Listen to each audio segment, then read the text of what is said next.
Om Swastiastu. Perkenalkan, kami dari kelompok 7 akan membawakan materi yang berjudulkan Manusia dan Lingkungan. Memahami hakikat serta hubungan penduduk dengan lingkungan dan isu-isu yang terjadi pada budaya dan bangsa. Pertama-tama, izinkan kami memperkenalkan diri terlebih dahulu. Nama saya I Gusti Ngurah Bayu Pranyana dengan nomor absen 17. Perkenalkan, nama saya Gusti Ayu Agung Swandewi dengan nomor absen 31. Dan saya Alfian Kifas Panduma dengan nomor absen 36. Perkenalkan, nama saya Gusti Ngurah Pratama dengan nomor absen 6. Perkenalkan, nama saya Sergius Denisto Pereira dengan nomor absen 32. Materi pertama yang akan kami bawakan adalah hakikat dan makna lingkungan bagi manusia. Hakikat lingkungan bagi manusia. Lingkungan ialah keseluruhan dari segala unsur fisik dan non-fisik yang mempengaruhi tingkah laku manusia sehari-hari.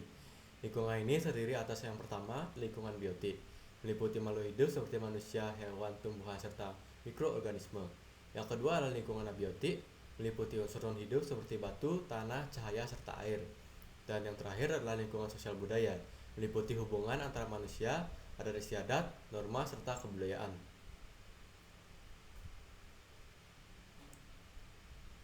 Selanjutnya adalah makna lingkungan bagi manusia. Lingkungan memiliki makna yang penting dalam kehidupan manusia sebagai pendukung berlangsungnya hidup. Dukungan dari lingkungan ini berupa yang pertama, sumber kehidupan. Lingkungan mendukung keberlangsungan hidup manusia dengan menyediakan kebutuhan pokok seperti udara, air, dan makanan. Selanjutnya, tempat tinggal. Lingkungan menyediakan manusia tempat untuk tinggal, bersosialisasi, dan beraktivitas. Yang tiga adalah sumber ekonomi. Lingkungan menyediakan berbagai sumber daya yang digunakan untuk kegiatan ekonomi, seperti perikanan, pertanian, dan perkebunan. Yang keempat adalah warisan budaya. Lingkungan berperan besar dalam pembentukan nilai-nilai budaya dan tradisi yang dimiliki dan dijaga oleh manusia. Yang terakhir adalah pendidikan dan pengetahuan. Lingkungan merupakan laboratorium alami untuk belajar mengenai alam, sains, dan juga teknologi. Selanjutnya adalah kewajiban manusia terhadap lingkungannya. Sebagai penghuni dan pengelola dari lingkungan, tanggung jawab untuk menjaga kelestarian lingkungan tentunya jatuh di tangan manusia. Pelestarian ini dapat dilakukan dengan tindakan seperti reboisasi, pengelolaan limbah, penghematan energi, serta pelestarian keanekaragaman hayati dan hewani dalam lingkungan tersebut. Harapannya dengan melakukan tindakan ini, maka keseimbangan lingkungan dapat terjaga sehingga kelestarian dari lingkungan tersebut juga ikut terjaga. Materi selanjutnya akan dibawakan oleh teman saya. Selanjutnya, saya Kiven dari nomor absen 36 akan melanjutkan materi. Di sini saya akan melanjutkan materi hubungan antara kualitas penduduk dan lingkungan terhadap kesejahteraan manusia. Yang pertama, hubungan kualitas penduduk terhadap kesejahteraan manusia. Indikator kualitas penduduk. Kualitas penduduk dapat diukur melalui pendidikan, kesehatan, dan pendapatan. Pendidikan yang baik meningkatkan kemampuan individu untuk berkontribusi dalam pembangunan. Sementara kesehatan yang baik berhubungan langsung dengan produktivitas dan kualitas hidup. Pendapatan yang tinggi memungkinkan akses yang lebih baik terhadap kebutuhan dasar seperti pangan, kesehatan, dan pendidikan. Poin yang kedua, pengaruh kesehatan. Kesehatan merupakan faktor kunci dalam menentukan kualitas penduduk. Penduduk yang sehat memiliki energi dan kapasitas untuk berkontribusi secara positif dalam masyarakat. Sebaliknya, lingkungan yang tidak sehat dapat menyebabkan penyakit, menurunkan produktivitas, dan menghambat perkembangan ekonomi. Poin yang ketiga, tingkat pendapatan dan kesejahteraan. Penduduk dengan pendapatan tinggi cenderung mampu memenuhi kebutuhan dasar dengan lebih baik, sehingga kualitas hidup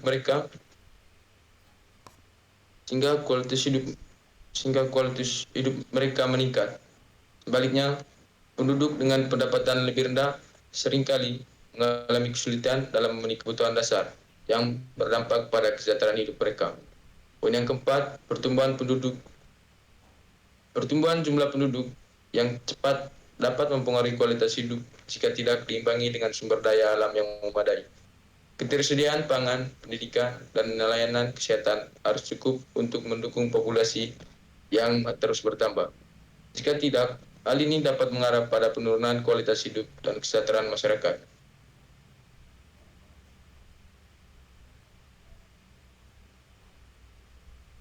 Selanjutnya, hubungan lingkungan terhadap kesejahteraan manusia.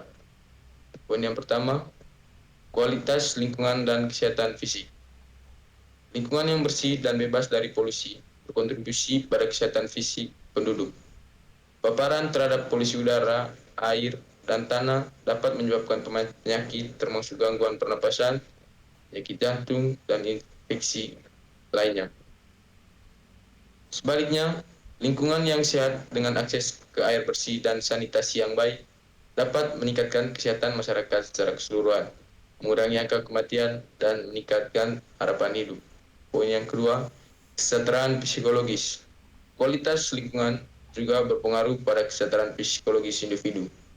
Penelitian menunjukkan bahwa akses ke ruang hijau dan lingkungan yang bersih terkait dengan kesejahteraan psikologis yang lebih tinggi.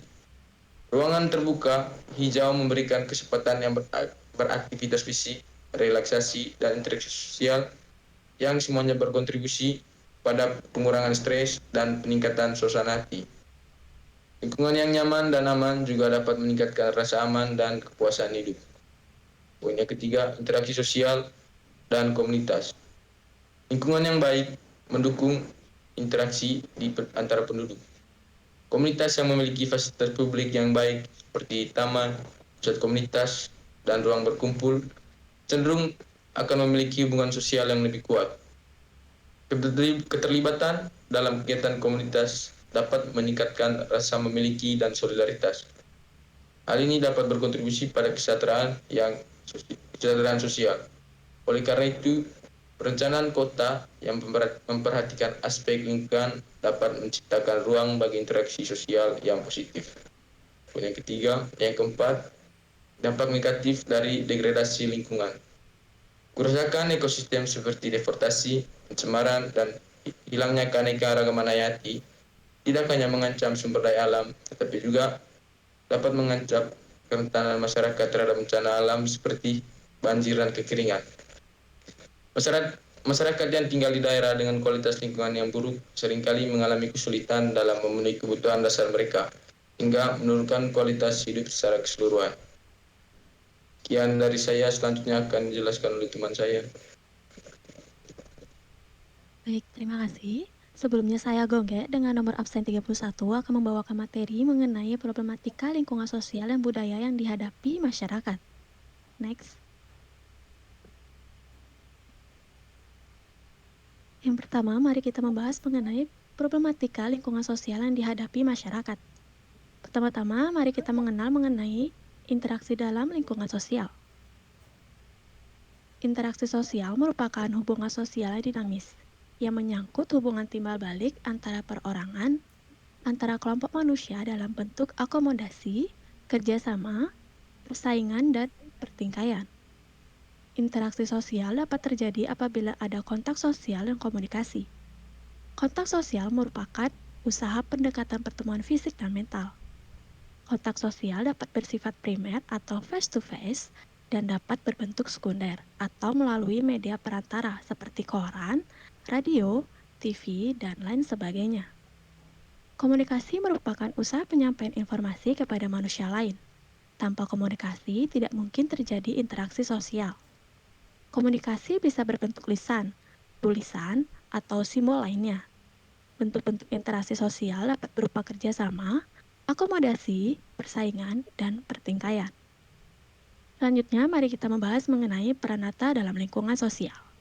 Peranata sosial merujuk pada sistem pola-pola resmi yang dianut suatu warga atau masyarakat dalam berinteraksi.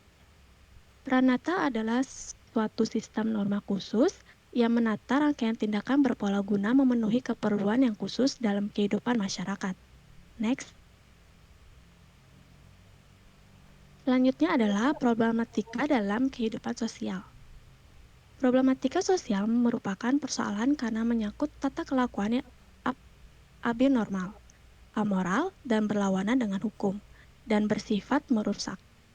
Sesuai dengan faktor-faktor penyebabnya, maka problematika sosial dapat diklasifikasikan sebagai berikut. Yang pertama adalah faktor ekonomi, seperti terjadinya kemiskinan, kelaparan, dan pengangguran.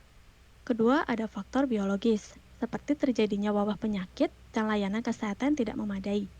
Dan yang ketiga, ada faktor psikologis, seperti terjadinya bunuh diri, sakit jiwa, dan disorganisasi. Dan yang terakhir, ada faktor kebudayaan, seperti terjadinya perceraian, kejahatan, kenakalan anak, konflik ras, dan konflik agama. Untuk materi selanjutnya akan dilanjutkan oleh rekan saya. Baik, perkenalkan saya Gombayu, nomor absen 6 akan menjelaskan materi selanjutnya, yaitu problematika lingkungan budaya yang dihadapi masyarakat. Permasalahan lingkungan budaya merujuk pada tantangan yang dihadapi masyarakat dalam mempertahankan dan mengembangkan budaya mereka di tengah perubahan yang cepat dari faktor internal maupun eksternal. Berikut adalah beberapa aspek penting dari problematika ini. Yang pertama, eksploitasi pembangunan berlebihan. Pembangunan yang tidak terencana seringkali mengabaikan nilai-nilai budaya lokal. Hal ini dapat menyebabkan kerusakan lingkungan yang berkelanjutan, penggusuran paksa masyarakat adat dari tanah mereka, dan hilangnya situs-situs bersejarah yang memiliki nilai budaya tinggi. Ketidakselarasan antara pembangunan infrastruktur dan pelestarian budaya menyebabkan masyarakat kehilangan identitas dan warisan budayanya. Yang kedua, ada kesenjangan sosial dan kemiskinan. Kesenjangan sosial dalam distribusi kekayaan dan akses terhadap sumber daya menciptakan ketidakadilan. Ketidakmampuan sebagian masyarakat untuk memenuhi kebutuhan dasar dapat mengakibatkan munculnya konflik sosial dan mengkriminalisasi kelompok tertentu, terutama yang memiliki budaya minoritas. Kondisi ini memperburuk ketegangan antar budaya dan mempersulit upaya pelestarian budaya. Yang ketiga, kesetaraan gender. Dalam banyak masyarakat, masalah kesetaraan gender menjadi penghalang bagi perkembangan budaya. Diskriminasi terhadap perempuan dalam berbagai aspek kehidupan termasuk pendidikan dan pekerjaan dapat menyebabkan pengabaian peran perempuan dalam pelestarian budaya, serta terhambatnya inovasi dan perubahan positif dalam masyarakat. Kesetaraan gender sangat penting untuk memastikan bahwa semua suara dalam masyarakat didengar dan dihargai. Yang keempat, konflik antar budaya. Di daerah dengan keragaman budaya tinggi, sering kali terjadi konflik antar budaya. Ketegangan ini muncul akibat perbedaan nilai dan norma antara kelompok-kelompok masyarakat dan juga kurangnya pemahaman dan interaksi antar budaya. Konflik ini dapat mengancam kohesi sosial dan mempersulit upaya kolaboratif dalam pelestarian budaya. Kesimpulannya, problematika lingkungan budaya yang dihadapi masyarakat mencakup berbagai tantangan yang berpotensi mengancam pelestarian identitas dan warisan budaya. Eksploitasi pembangunan yang berlebihan, kesenjangan sosial, diskriminasi gender, dan konflik antar budaya merupakan faktor-faktor utama yang memperburuk situasi ini. Untuk menjaga keberlanjutan budaya, penting bagi masyarakat untuk mengembangkan kesadaran akan nilai-nilai lokal, meningkatkan dialog antar budaya, serta memastikan partisipasi semua kelompok dalam proses pembangunan. Dengan langkah-langkah tersebut diharapkan masyarakat dapat mempertahankan dan melestarikan budaya mereka di tengah perubahan zaman yang cepat. Baik, materi selanjutnya akan dipaparkan oleh teman saya. Baik, saya akan menjelaskan tentang isu-isu dalam persoalan lintas budaya dan bangsa. Selanjutnya, isu lintas budaya dan bangsa seringkali muncul karena interaksi global yang semakin intensif di era modern. Globalisasi mempertemukan berbagai budaya, agama, dan tradisi yang berbeda, yang dapat membawa manfaat besar, tetapi juga menimbulkan tantangan. Persoalan lintas budaya dan bangsa muncul ketika individu atau kelompok dari latar belakang budaya yang berbeda berinteraksi, terutama di era globalisasi seperti sekarang. Dengan meningkatnya mobilitas manusia melalui migrasi, perdagangan internasional, dan teknologi komunikasi, interaksi antar budaya menjadi semakin intens. Namun, perbedaan dalam nilai, norma, tradisi, dan cara pandang seringkali memunculkan tantangan dan konflik. Misalnya, prasangka atau stereotip terhadap budaya lain dapat memicu diskriminasi atau ketegangan dalam hubungan sosial. Selain itu, dominasi budaya tertentu, terutama budaya yang lebih kuat secara ekonomi atau politik, bisa mengancam keberadaan budaya lokal yang lebih kecil. Di sisi lain, perbedaan pandangan terkait isu-isu global seperti hak asasi manusia, gender, atau agama juga dapat menjadi sumber perdebatan antar bangsa. Next. Lalu, di sini saya mengambil 4 isu-isu dalam lintas budaya dan bangsa. Yang pertama, stereotip dan diskriminasi.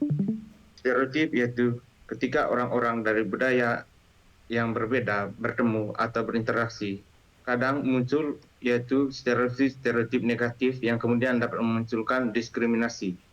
Lalu yang kedua itu konflik nilai budaya. Konflik nilai budaya ini tercipta ketika dua budaya yang berbeda itu terjadi interaksi. Kadang terjadi perbedaan antara budaya yang kemudian dapat memunculkan hal-hal yang negatif. Lalu yang kedua, isu multikulturalisme. Isu multikulturalisme seringkali menjadi solusi bagi keberagaman, namun pelaksananya tidak selalu mudah. Contoh-contohnya itu adalah kesulitan integrasi imigrasi di Eropa dan meningkatnya populisme orang-orang anti-imigran. Lalu yang terakhir adalah ketidaksetaraan global. Globalisasi budaya sering mendukung budaya dominan sehingga budaya lokal merasa terpinggirkan. Dan hal ini tentunya dapat kita lihat seperti sekarang adalah terjadinya westernisasi yang semakin meluas. Dan dari 4 hal ini, saya menyimpulkan bahwa isu lintas budaya seperti yang telah saya jelaskan, yaitu stereotip, konflik nilai budaya, isu multikulturalisme, dan tidak kesetaraan global, yaitu melestarikan ketegangan antar kelompok. Globalisasi memperkuat dominasi budaya tertentu, mengancam identitas lokal, dan mempersulit harmoni dalam keberagaman. Solusi utama meliputi pendidikan lintas budaya, kebijakan inklusif, dan dialog antar budaya untuk menciptakan masyarakat yang toleran, setara, dan harmonis. Seperti yang telah dijelaskan sebelumnya, pendidikan lintas budaya, kebijakan inklusif, dan dialog antar budaya adalah langkah strategis untuk menciptakan harmoni dalam masyarakat yang beragam. Pendidikan lintas budaya sejak dini berperan penting dalam menanamkan pemahaman, menghargai perbedaan, dan mengurangi stereotip yang sering menjadi akar diskriminasi. Kebijakan inklusif memastikan keberagaman budaya terakomodasi secara adil dalam kebijakan publik, mencakup akses pendidikan, pekerjaan, dan representasi politik, sehingga semua kelompok merasa diakui hak-haknya. Dialog antar budaya, di sisi lain, membuka ruang komunikasi yang jujur dan konstruktif antar kelompok untuk memperkuat pengertian, mengurangi prasangka, dan menciptakan kolaborasi. Dengan sinergi antara pendidikan, kebijakan, dan dialog, masyarakat dapat menghadapi tantangan budaya dengan lebih bijaksana, menciptakan lingkungan sosial yang adil, setara, dan damai.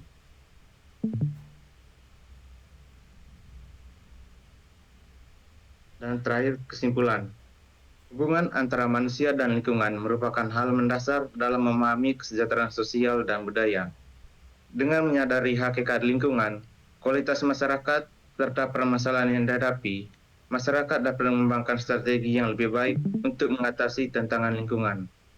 Isu-isu lintas budaya menuntut kolaborasi dan pemahaman yang lebih mendalam antar budaya untuk menciptakan solusi yang inklusif dan berkelanjutan. Melalui pendekatan yang holistik, masyarakat dapat mencapai kesejahteraan yang lebih baik dan melindungi identitas budaya mereka di tengah perubahan yang cepat.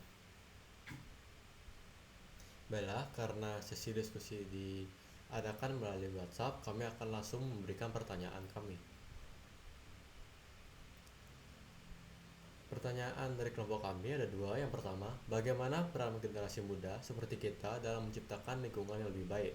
Dan yang kedua adalah bagaimana peranan teknologi dalam menciptakan lingkungan sosial dan budaya yang baik tanpa menghilangkan identitas aslinya.